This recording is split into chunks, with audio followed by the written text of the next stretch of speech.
Most people decide to go on a second date based on chemistry, but chemistry is the worst signal that you can follow. I'm gonna give you 3 questions that actually works and explain you why feeling the spark or the chemistry on the first date is actually not necessarily a green light, but most likely a warning. So why chemistry is unreliable? And that's actually pretty simple, because the spark that you will feel, the chemistry, is just your nervous system that gets activated and that says, oh, I know that.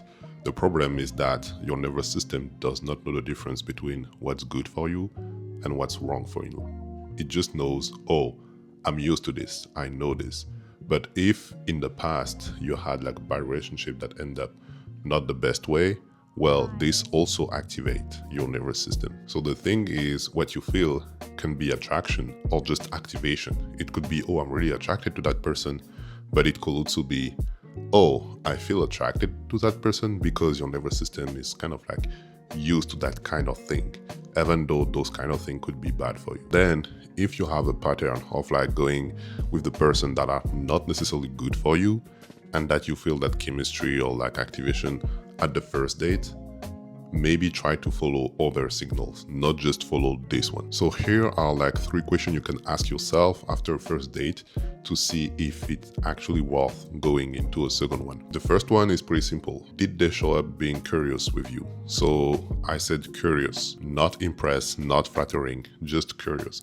They're not trying to say, oh, you're beautiful, or like just like random, like nice things to say, but actually genuinely curious about you, like trying to know about your life, about your friends, about what you like, about your activities, like genuinely curious about you. The second question is, during that date, did you feel like yourself, or did you feel like, I would not say a fake, but like a modified version of yourself? And by modify, I mean, did you had to pretend, even though you don't do this on purpose, you don't go there and be like, I'm gonna be like a fake person, but did you had to pretend to try to be a little bit more funny, were you less yourself than you will be usually, or you were like completely yourself and it was fine? So this is something that is like really important, to always be yourself. Of course, on the first date we try to look nice and etc. This is not what I mean. I mean, like, there is at least something that you can notice that you were like, oh, I felt maybe a little bit more stressed, so I did stuff like, of course, again, it's normal to be stressed on the first date for many reasons, but here we're trying to see the patterns that are like out of normal. And the last one is something that most people get wrong, is that could you describe the date to a friend without saying how great it was? Because the thing is, if you're trying to sell the date to a friend, you're trying to sell the date to yourself. If you come to your friend, you were like, oh, the date was great, we did this, this, and this, and that was like so nice, like they were like super nice, super cool, and etc.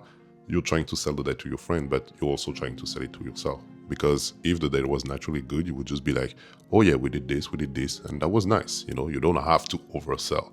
So this is also a signal that if you try to oversell, you also try to kind of like indirectly convince yourself that it was that great, when most likely it's just your nervous system being like, oh yeah, I recognize that this is the spark, the thing, so you should go with it, but you don't have like a rational reason to actually be happy about that. So then what to do with those answers? If you get like 3 yes, this is pretty safe, you can go into a second date with that person. If you get like 2 yes and 1 no, it kind of like depends. The question about like feeling yourself is the most important. If to this one you answered like no, you were not totally fully yourself, that's the biggest flag. If you only get 1 yes, most likely you should not go on a second date with that person, because this just activates old patterns. There is no clear reason, apparently, for you to go on another date because you did not feel something that was genuine during that first date. And don't just come up with like, oh, I'm not sure. Like, being not sure is being sure already. You already know, because what you think you don't know, you know. There is no doubt, especially with your feelings. Of course, I'm not saying to judge like the whole person based on those 3 questions, but those are like great signals to follow over just like, oh, I felt the chemistry, like I felt the spark. Those are like more grounded than just like the dopamine that you will feel after the first date. If you kind of struggle to find like the right person and to go on to date, The more you will ask yourself those questions, the better the person you will go with on the dates, and the better chance for you to find someone that is most likely aligned with you after a few dates. If this video was somehow helpful, please consider liking the video and subscribing to the channel. I see you soon for another video, and until then, take care and drink your water.